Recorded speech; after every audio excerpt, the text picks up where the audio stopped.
Hello, hello. Hi, everyone. My name is Toma Puljak, and today I'll talk about contained intelligence, secure sandboxing for Gen AI code. A bit more about myself. I'm a software engineer at Daytona. Daytona is a agent-native infrastructure platform that provides remote sandboxing for any kind of AI systems, which I'll talk about more today.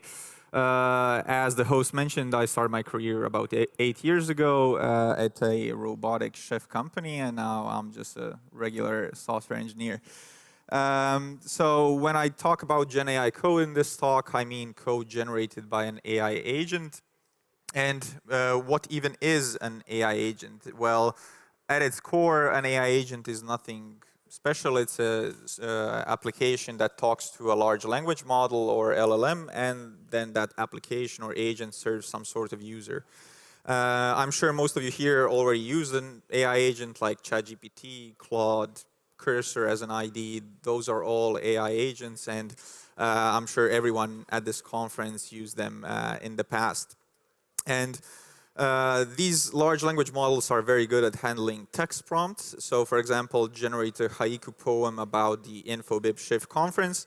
I have Claude fired up right here. So, for example, let's try to get it to generate a haiku poem, and it generates something like connections converge, digital paths intertwine, future takes new shape. I'm not a haiku expert, but I assume this follows the form.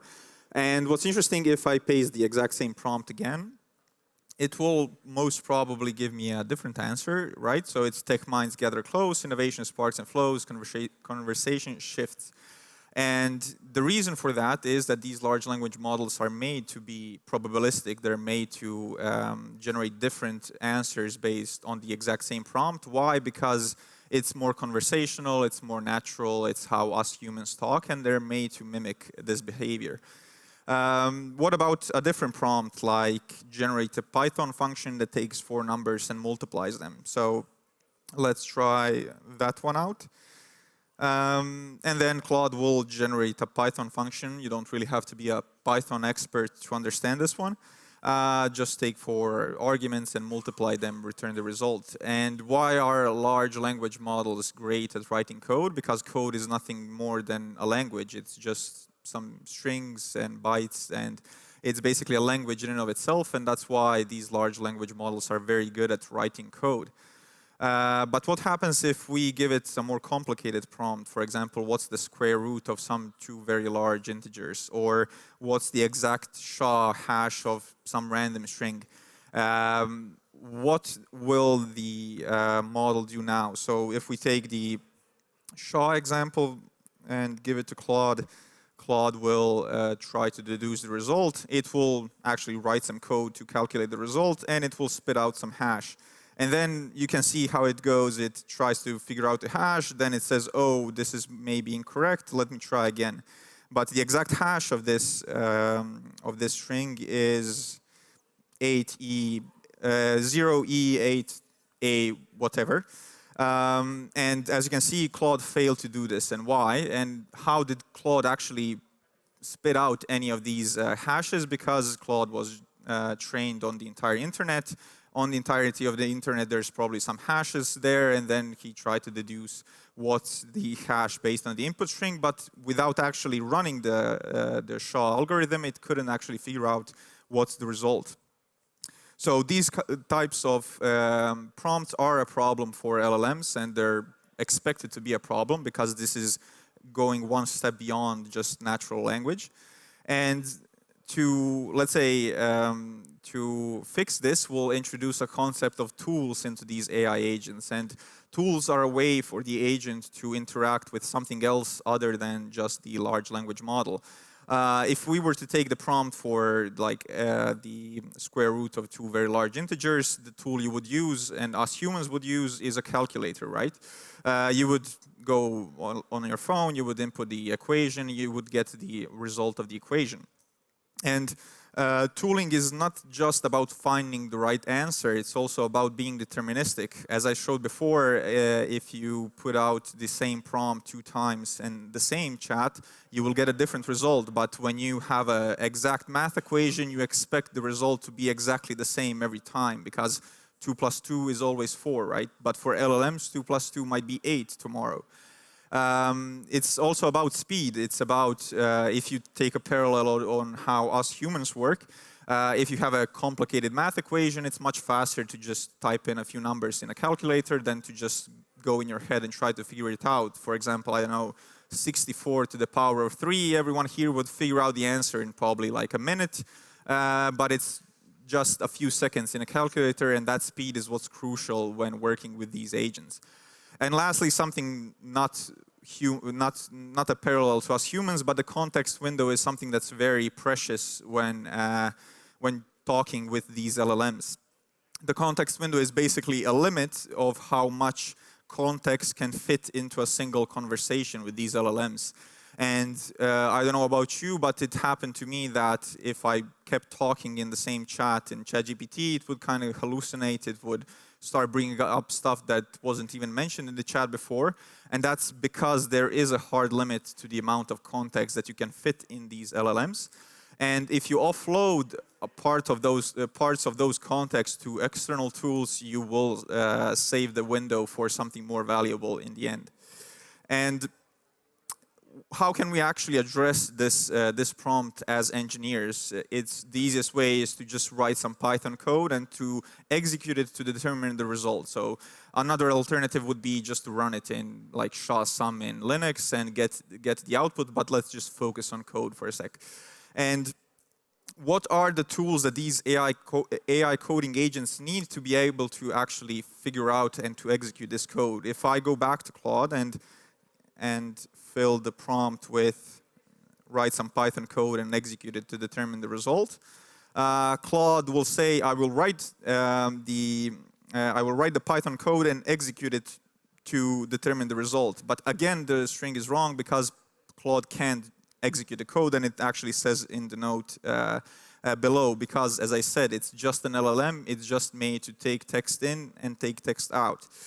So what are the tools for these AI agents to be able to actually figure this out and for them to be able to run the code? The first part is easy. The first part we saw before. It's what the LLM is all about. Again, very good at writing code because they're trained on lots and lots of code, and they can easily produce any kind of code you need. But the last part of the prompt is execute it and determine the result. And this is where the sandboxing solution comes into play. We'll see how to give these AI agents a sandbox where they can run the code, where they can execute CLI commands, where they can like manipulate the file system, etc. And if you think about it, the first part of this prompt is essentially like us writing on paper. And I'm sure that if you studied in Croatia or went to school, you definitely took programming courses and wrote them on paper on the exam. And from my perspective, I wouldn't ever deploy anything that I wrote on paper. And why is that? Because that code didn't go through the linting process, didn't compile, the code wasn't tested, nobody ran it. And basically, if you take code written by the LLM and just push it to production, it's essentially like you writing it on paper and pushing it to production. And we as developers have all these tools available to us that make us confident when we write code. It's, again, compiling, running the code, running unit tests, and making sure that the expectation of the code is actually met in the end. So two parts, again, of the same prompt, the LLM part and the sandboxing part, which is a secure execution environment. And the way that a sandbox works is the AI agent will talk to the LLM, get the code, as we saw before, and then that code can be sent to a sandbox that will be able to run the code. The LLM will instruct the sandbox, okay, here's the code, you will run it, and you will get the output. That output or the result of the execution is more context to the AI agent. For example, what happens if it writes some bad code and you get an error code when the code is compiled? That is also more context to the LLM. And again, if you draw the parallel to us humans, how we work, if something fails in the IDE or while something is running, that's more context to us, and we go ahead and fix the code. And the same way it works, in the same way it will work for these AI agents. So before I go into the demo for that, how do these AI agents actually talk to these external tools? Because There is a way, obviously, since they're talking to an LLM, but how do we actually connect that to external tools such as remote sandboxes or any kind of external tools? The easiest answer, and probably the most logical, is code it yourself through some APIs and SDKs. Most of the online services we use today have a set of APIs that us as developers understand and write code to actually to communicate with those sets of services. I'll go into that a bit more later, but for now I'll focus on the Model Context Protocol, or MCP for short. MCP is developed by Anthropic. It's basically an open source protocol that allows these AI agents to talk to any kind of external tools that support the protocol itself. I won't bore you too much with the architecture, but it's very simple. As any two-tier architecture, you have the client, which is the host of the MCP client. For example, in our example, it will be Claude. In your example, it might be your IDE or your own application that you're developing. For example, if you ever use Cursor, Cursor also supports any MCP server. And on the other end is the MCP server itself, and it can be, I don't know, GitHub's MCP server that can talk to GitHub. It can be an MCP server that serves you large data sets. It can be an MCP server you wrote yourself to read your own emails. Basically, it's an application that lives either locally or online, and then the client is the one who consumes it. In between these two tiers is the protocol itself. You can look it up on GitHub. It's basically just a set of JSON RPC calls. And then that's what allows the AI agents to understand which are the tools available with each of these MCP servers. You can go right now to mcp.so. I highly recommend it. There's about, I think, right now 16,000 MCP servers right there, from official ones like GitHub, Gmail, AWS, to anyone who wants to submit their own MCP implementation. And this is the GitHub link as well. If you want to look through the code on the organization of MCP, there's also SDKs to work with MCP in Golang, in Java, TypeScript, and Python. You can basically create any application that you want that will support this protocol and unlock a whole different set of new abilities. So let's go back to the prompt and let's try to see how to connect an AI agent to this kind of sandboxing solution through MCP. So if I go back to my trusty Claude right here, first of all, I'll open up a terminal and I'll run brew install Daytona.io CLI Daytona. This will install our CLI locally, and you'll be able to configure it. I'll just skip these like networking steps just to save time. Not sure how the internet is right here. But then the next step is just Daytona login. Daytona login will just prompt you to log in with your browser or set an API key. Again, I'll skip this just to keep it brief for the talk. And then lastly, what I need to run is Daytona MCP init Claude. This command, essentially what it does is just injects a configuration into the Claude configuration in the backend, and you're ready to go. That's it. But if we also check the help command of init, you'll also see we officially support Claude, Windsurf, and Cursor. This doesn't mean that our MCP just works with these three agents. It's just a helper for you to configure them locally. But because MCP is a flexible protocol, it will work with any application that supports MCP. So that's it from the terminal, essentially. And now what happens is once you restart Claude, again, won't restart it just to save time, you will get the Daytona MCP right here as an external tool. I'll go ahead and enable it. And if I enter the menu, you'll see that there are a lot of tools now available for Claude to use. And it's really that simple. The MCP protocol handles, I'd say, tool discovery in this case. Where Daytona said, okay, through Daytona, you can create a sandbox, you can destroy a sandbox, you can execute commands in that sandbox, you can upload, download files, you can list these files, you can clone a Git repository. Essentially, all of these tools are a part of the Daytona MCP and are instantly available for Claude to use. So if we go back to the prompt from before, which is what's the SHA result, and let's just add executed in Daytona to determine the result. We'll see that now Claude is aware that it can create a Daytona sandbox. Maybe I can zoom in a bit more. And you see the tool call being printed right here. If I enter the tool call, I can see that Claude decided to create a US sandbox. And then you get the output of this command. And then Claude is aware that it can upload a file. And this file that it uploaded contained the code that it used to run. And then lastly, it executed the command using Python 3. And during this entire process, you see how Claude is aware where the file was uploaded because it was in control over where the file will end up. And then it used that context to get the next command and run the file with Python 3 in this case. And lastly, what I want you to notice is the result. So the response of the command is just a JSON response, like a regular old API call. And you see a lot of characters right here, but we're only interested in the actual hash. And Claude used this as context and parsed only what's interesting here, which is the actual hash. And as you can see, it's correct, like the output from the online tool. And as I said, the result is more context to the agent. It could parse the output from what it needed to parse.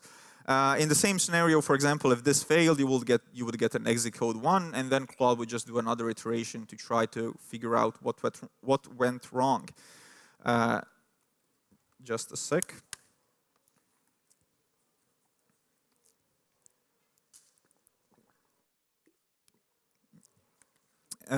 Now, Claude, with these sets of tools, could execute any kind of CLI tool that needs like a Linux environment. These sandboxes are essentially isolated VMs that are spun up really fast. You saw it took less than, I think, 3 seconds to create the sandbox and to upload and execute this entire file. And Claude essentially was given the opportunity to use an external tool and to actually figure out this prompt. And now I mentioned that you can also code this yourself, so let's try that out as well. So I just have an empty project right here, just a TypeScript index MTS file. I installed some stuff with package in the package JSON, and I'll just go to Daytona's documentation. I prefer Python I prefer TypeScript to Python, so I'll just do the TypeScript example, but we also have an SDK in Python as well with more languages coming up. The first step is to go to the dashboard, create a new API key, again, skipping that for brevity. And then we just installed the Daytona IO SDK. Let's quickly run that in the terminal. It'll pull it really fast because it's already installed. And then we have a code snippet right here. If I take this code snippet from the documentation, I'll just paste it over here, and let's see what's going on. So we import the Daytona IO SDK. We create a new instance of the Daytona client, and let's delete the API key part right here because I already have an API key in the environment right here.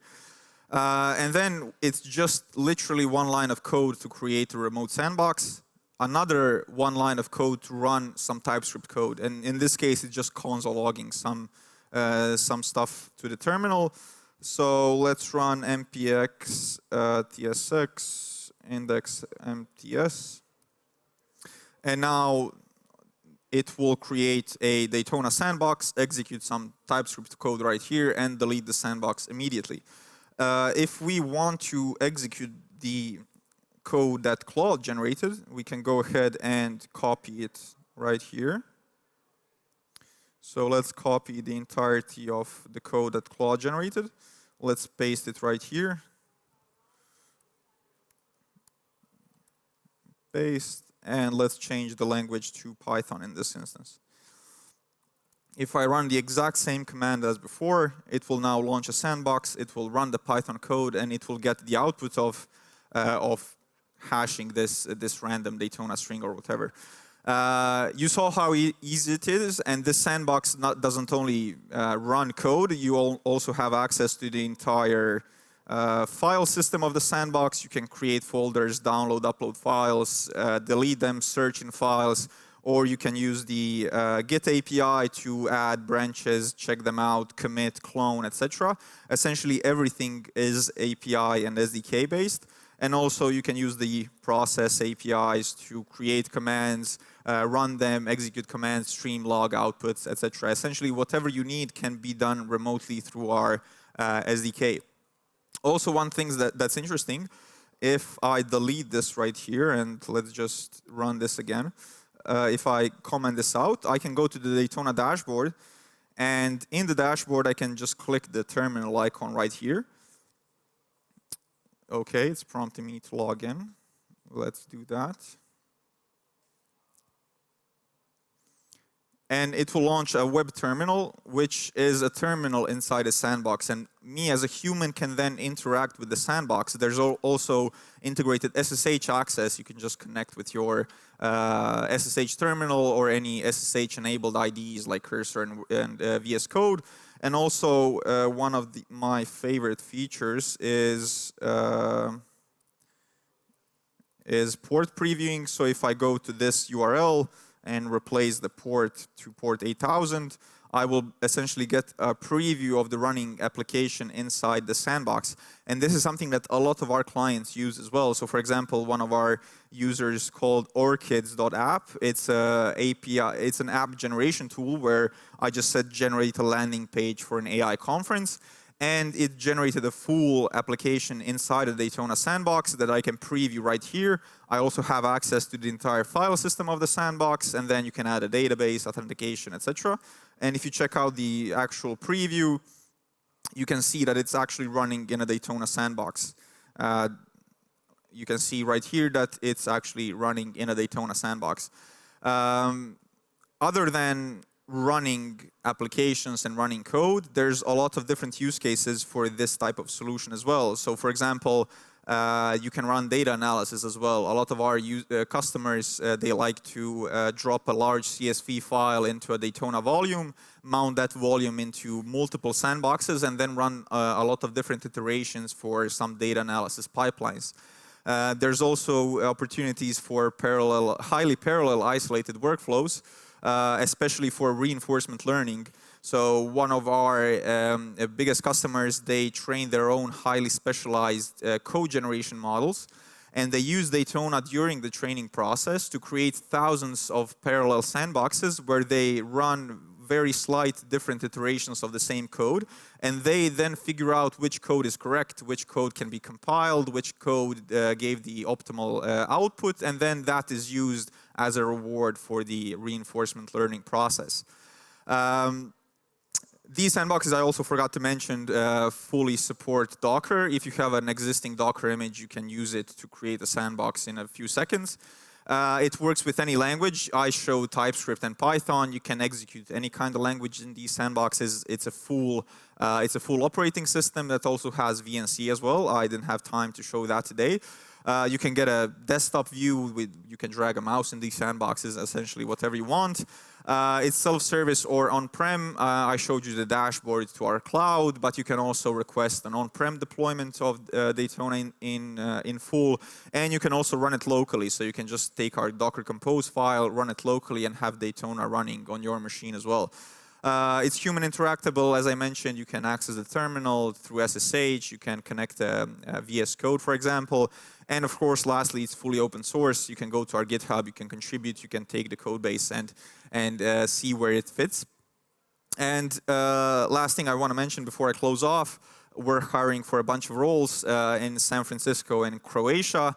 If you're interested doing technical content, platform engineering, sales, design, we are hiring fast, and if you want, you can head out to our careers page to learn more.